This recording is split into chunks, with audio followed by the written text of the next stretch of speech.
Salut à tous, c'est encore Hugo. Alors, dans cet épisode, on va apprendre à créer des composants dans Luna Park. Le premier truc qu'on va faire, c'est qu'on va supprimer les fichiers qui existent déjà. Donc pareil, un clic droit, supprimer, et voilà. On a un projet tout propre maintenant. Et on va créer un nouveau composant. Alors un composant, ça va être un élément visuel qu'on va pouvoir replacer n'importe où dans notre application. Et il est composé de plusieurs éléments. L'élément par défaut, c'est le div. C'est un peu l'élément de base. Imaginez que ça comme une brique très basique. Ça va juste être un rectangle. Et on va en créer plusieurs comme ça en cliquant sur plus. Alors le problème, c'est qu'on voit toujours rien. En fait, le truc, c'est que par défaut, ces blocs, ces divs, ont une largeur et une hauteur nulle. Donc on va leur donner une petite hauteur et une petite largeur. Je vais cliquer sur celui-ci par exemple. Et je vais me retrouver dans l'inspecteur, sous le tab style.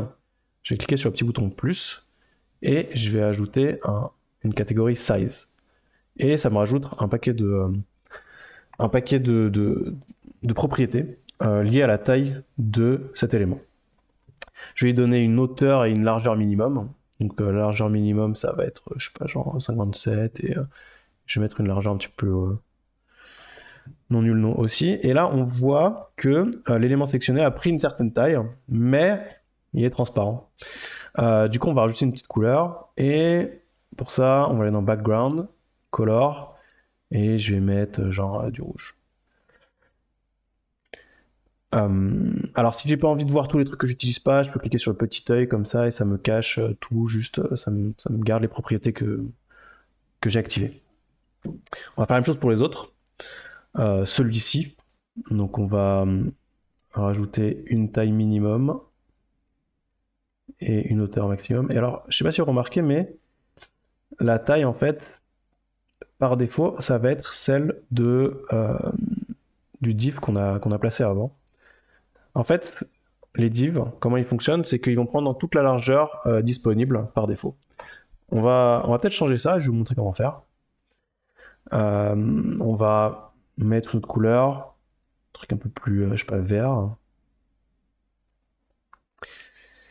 Et alors pour changer la manière dont le div s'affiche, on peut aller dans Display et il y a plusieurs façons d'afficher ce div. Si je choisis le display en inline, il va s'afficher comme du texte en fait. Donc la largeur sera nulle parce qu'il n'y a pas de contenu. Mais on va utiliser une autre façon d'afficher les divs dans le div parent.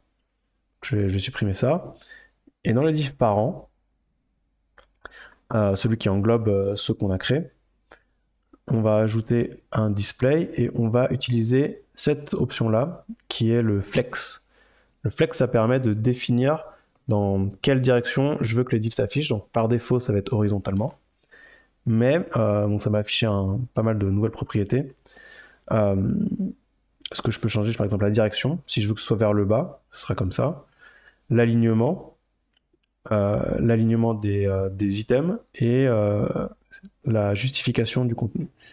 Toutes les petites icônes, normalement, ça indique à peu près ce que vous devrez avoir. Donc si j'aligne vers la gauche, je vais avoir la taille que j'ai définie. Je peux les centrer, je peux les stretcher. Donc là, ils vont tous avoir la même taille. Et si je les affiche en horizontal, vous voyez que les petites icônes changent. Et je peux aligner soit vers le haut, soit vers le bas. Et l'alignement du contenu, ça va être quand on va répéter une ligne en dessous, comment est-ce que c'est censé être affiché. Mais on va pas rentrer trop là-dedans pour l'instant. Je vais revenir sur... vous savez quoi, je vais laisser la direction horizontale comme ça, et je vais rajouter un gap. Un gap, ça va être juste la distance entre deux éléments enfants de ce div. Donc je vais mettre certaines valeurs. Alors vous remarquez qu'il y a aussi un espace qui s'est créé à droite, c'est parce qu'on a toujours notre div ici, où on n'a pas défini de taille et de background. On va faire ça très vite fait. Et on va le mettre en bleu, celui-ci. Alors on va mettre plutôt min width et min height, donc largeur minimum et hauteur minimum, parce qu'on va peut-être rajouter du contenu à l'intérieur tout à l'heure. Euh, donc ça, c'est mon composant qui est magnifique, composé de 3 carrés de couleurs différentes. Et ce composant, je vais pouvoir l'utiliser dans d'autres composants. Je vais vous montrer très rapidement comment faire. On va créer un nouveau composant. Alors ce composant, ça va être un composant spécial, on va dire que c'est une page. C'est-à-dire que ça va être un composant qui va être accessible directement dans votre application. Pour faire ça, dans Components, en dessous de Type, je vais choisir Page. Et j'ai l'affichage un petit peu en navigateur comme ça. Vous remarquez que j'ai toujours un div en élément principal.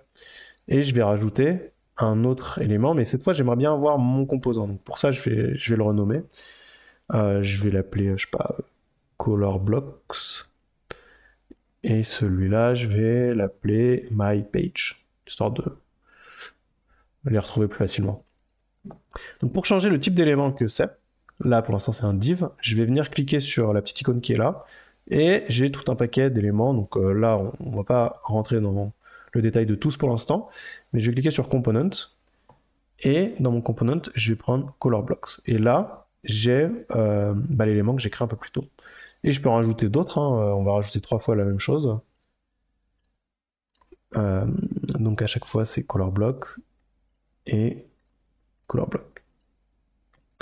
Et en fait, si je change dans mon élément, mettons la taille de celui-là, je vais mettre une hauteur beaucoup plus élevée, je retourne dans la page, automatiquement ça a modifié la manière dont ça s'affichait à chaque endroit où mon composant est utilisé.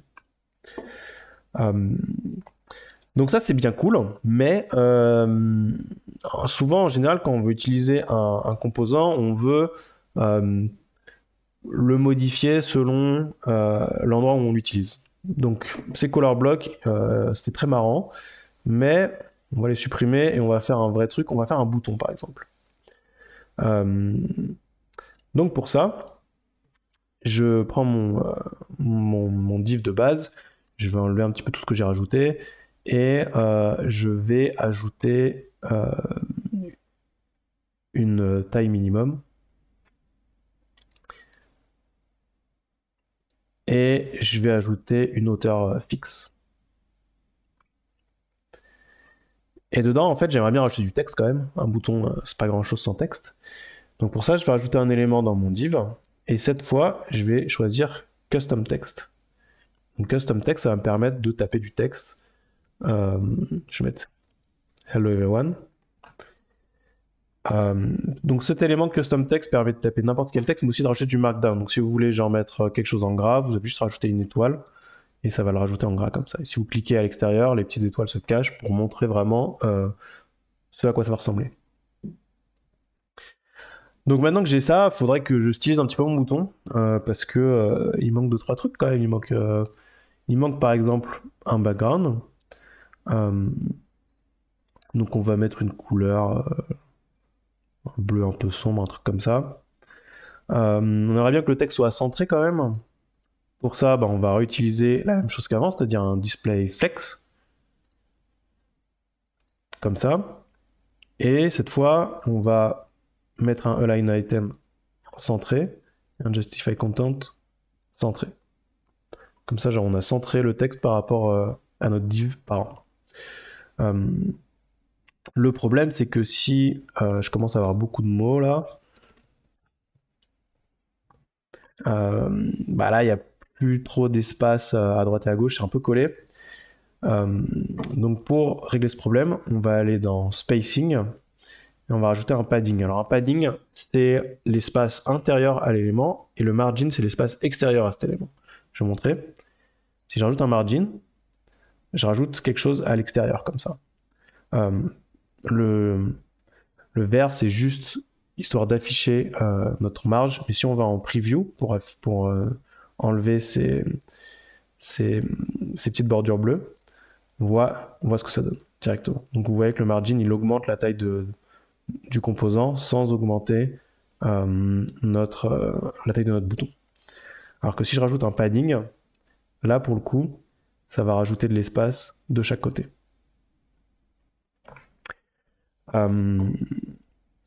Donc voilà, on avance bien. Ce qu'on pourrait rajouter, c'est, histoire de vous présenter quand même les possibilités de styling, on va rajouter une bordure. Donc cette bordure, on va donner une petite couleur, un truc comme ça. Bon, donc on voit pas grand-chose. On va aller dans Preview pour voir un petit peu ce que ça donne. On va rajouter un style solide. On pourrait rajouter un style pointillé ou un style avec des tirets, on va rajouter un truc solide. La taille, on va donner, mettons 2 pixels. Et le radius, ça va nous permettre de faire un truc un peu arrondi comme ça. Alors c'est très cool tout ça, on peut retourner dans notre page et on voit qu'on a nos boutons. Donc comme je vous ai dit, les divs ça prend tout l'espace nécessaire possible. Donc automatiquement ils se sont étendus. Si notre div parent il était en flex, comme ceci, ça prendrait l'espace minimum. Donc c'est un peu comme notre preview, on va le laisser comme ça. Alors le problème c'est que c'est le même contenu dans tous les boutons, c'est pas très intéressant. En général le bouton on veut changer le texte qu'il y a dedans. Donc pour faire ça on va utiliser un slot. Alors on va créer un autre élément dans notre composant et on va venir chercher slot. Et en fait slot là, le petit texte qui vient de se rajouter en pointillé, c'est là où on va insérer les enfants de ce composant. Et alors pour prévisualiser ce que ça donne, on peut mettre un contenu par défaut, donc on va mettre notre texte, et voilà. En fait, ce qui va se passer, c'est que on va pouvoir ajouter un composant qui va venir s'afficher à la place de notre texte ici. Donc, si je retourne dans ma page, là, j'ai plus rien. Par contre, je peux rajouter des enfants à mes composants. Et donc là, si je rajoute un texte, ça va venir se rajouter au centre, comme j'espère. Et alors ces slots, ce qui est assez puissant, c'est qu'on peut les rajouter plusieurs fois en fait. C'est-à-dire que si je rajoute un deuxième slot ici, en fait ça va venir rajouter 2 fois le slot de base. Si je retourne sur ma page, en fait ça m'a rajouté 2 fois Hello World. Et mais par contre si j'aimerais bien genre avoir plusieurs slots qui ont des noms différents, par exemple si je veux rajouter une icône sur mon bouton, bah, l'icône par exemple je vais la mettre avant. Et je vais rajouter un texte. Je retourne vite fait dans le builder. Mettons que mon icône c'est un emoji comme ça. J'aimerais bien mettre un espace entre les deux. Donc on va juste rajouter un gap. Et le problème c'est que là les slots c'est les mêmes. Donc si je retourne dans ma page, j'ai Hello World 2 fois. Ce qui n'est pas exactement ce que je voulais. Donc là je vais juste donner un nom à ce slot. Je vais l'appeler emoji par exemple. Si je retourne dans ma page, maintenant j'ai le slot par défaut et j'ai le slot emoji. Et là-dessus, je peux rajouter un autre texte et je peux rajouter mon emoji comme ça. Bon alors le fait que je tape du texte et que ça rajoute un emoji, c'est pas une appart, hein, c'est juste mes petits raccourcis. J'utilise un petit peu trop d'emoji. Donc voilà, vous avez créé un composant que vous pourrez utiliser un petit peu partout et vous pouvez modifier son contenu à certains endroits précis. Je vous ai pas montré, mais si vous avez plusieurs slots comme ça là, donc le contenu est dupliqué, mais le contenu est dupliqué même quand vous l'éditez. Hein. C'est-à-dire que si je rajoute une étoile là, vous voyez que ça le rajoute partout en même temps. J'ai évité. Et voilà, ça l'a rajouté à tous les endroits en même temps. En fait, ils sont tous liés parce que c'est le même texte qui est cet élément-là. Donc, ça conclut notre petite introduction sur les composants. Et on va pouvoir faire des trucs un petit peu plus intéressants avec lors de la prochaine vidéo. Merci à tous et à la prochaine.